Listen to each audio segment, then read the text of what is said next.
नमस्कार दोस्तों, स्वागत है हमारे YouTube चैनल पर।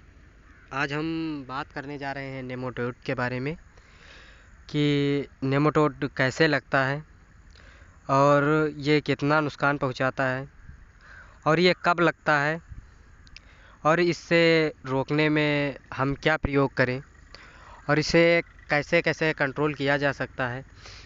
इन सभी बातों पर आज हम वर्णन करेंगे। तो सबसे पहले जो बात करते हैं कि नेमाटोड, तो नेमाटोड को अलग अलग जगहों पर अलग अलग नाम से जाना जाता है।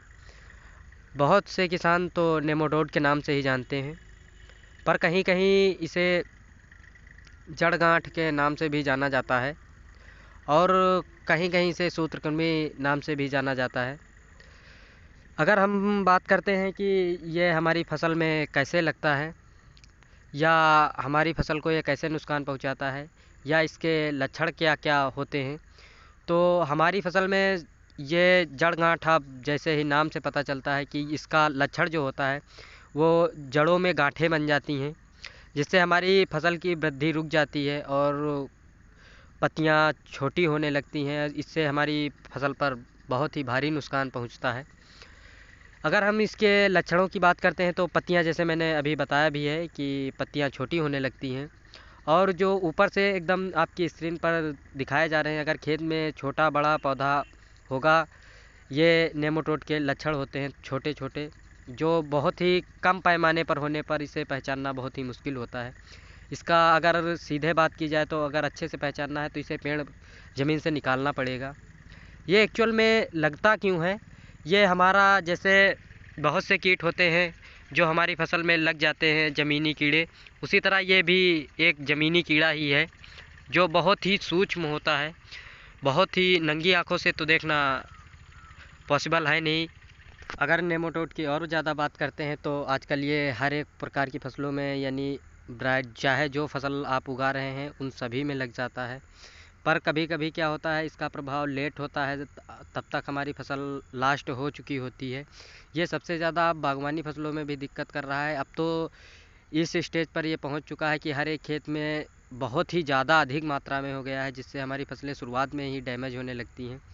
ये शुरुआत में नर्सरी से ही आ जाता है। अगर हम नर्सरी में इसका ट्रीटमेंट या इसके रोकथाम के लिए कुछ करते हैं तो कुछ हद तक इसे हम खेत में अपने कंट्रोल कर पाते हैं, क्योंकि इसकी जो मात्रा होनी चाहिए मिट्टी में, वो 1 ग्राम मिट्टी में लगभग 2 या 1 कीड़ा होना चाहिए, पर ये बहुत ही ज़्यादा संख्या में हो जाते हैं। ये बहुत ही ज़्यादा नुकसान भी पहुंचाते हैं। जैसे हमने आपको अदर क्रॉप भी मैं जल्द ही दिखा दूंगा आपको कैसे इसके लक्षण होते हैं, क्या किन किन फसलों पर कैसे कैसे होते हैं।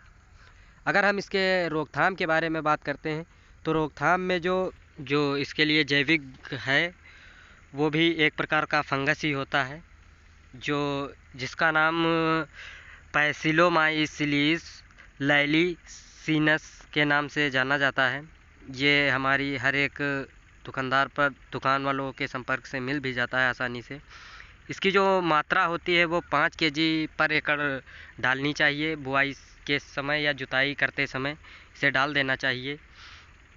इसका नाम हम एक बार फिर से बता दे रहे हैं, पैसिलोमाइसिलीज लैलीसिनस के नाम से जाना जाता है। अगर हम इसके रासायनिक उपचार की बात करते हैं यानी केमिकल में, तो ये आपका कार्बोकार्ब्यूरान जो आता है, ये आपका 2 केजी पर एकड़ पड़ना चाहिए। कार्बोकार्ब्यूरान 2 केजी पर एकड़ पड़ना चाहिए। इसका भी डालने का तरीका सेम होता है, पर अगर हम बायो वाला यूज़ कर रहे हैं तो हमें कुछ खास सावधानियां भी बरतनी होती हैं। जैसे हमें इन्हें रासायनिक खादों के साथ नहीं देना चाहिए या हमारे कोई अन्य किसी केमिकल के साथ ना दें। और भी हम इसके उपचार के बारे में बताते रहेंगे आपको। नए नए प्रोडक्ट जो आजकल मार्केट में ज़्यादा हैं, अगर ऑर्गेनिक मिलते हैं तो उनके बारे में भी बताएंगे। और साथ ही अगर हम इसके नेचुरल तरीके की बात करते हैं या इसे हम कैसे और कंट्रोल में रखें, अपनी ज़मीन में इसे ना बढ़ने दें, तो हमारी जो फसल चक्र होती है उसे अपनाना हमारे लिए बेहद ज़रूरी होता है।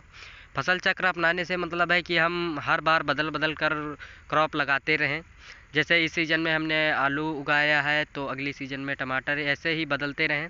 अगर ये आपके खेत में किसी भी फसल में हावी हो जाता है तो कोशिश करें कि आप इसे अगली बार जो फसल लगाएं वो इसके रोधी नेमाटोड रोधी होनी चाहिए। यानी नेमाटोड रोधी में अगर बात करते हैं तो सबसे ज़्यादा जो होती है वो गेंदा की फसल होती है। अगर ये नेमाटोड हमारे खेत में आ गया है तो हमें इसके 1 या 2 बार गेंदे की खेती कर लेनी चाहिए, जिससे हमारी ये मृदा में काफ़ी ज़्यादा सुधार देता है और नेमाटोड की मात्रा को काफ़ी ज़्यादा घटा भी देता है। अगर इसी के साथ हम आपके ट्रीटमेंट भी बता दिया है, अब हम अपना वीडियो समाप्त करेंगे यहीं पर। और हम आपको आने वाली जो भी फसल रिलेटेड जानकारियां हैं वो देते रहेंगे आपको। और साथ ही साथ अगर हम नेमाटोड के और बेहतर लक्षणों की बात करेंगे तो हम सीधे फील्ड से आपको दिखा देंगे कैसे कैसे क्या किन फसलों पर इसके लक्षण हैं। ये सभी चीज़ें हम आपको बताते रहेंगे। मिलेंगे नेक्स्ट वीडियो में, तब तक के लिए धन्यवाद।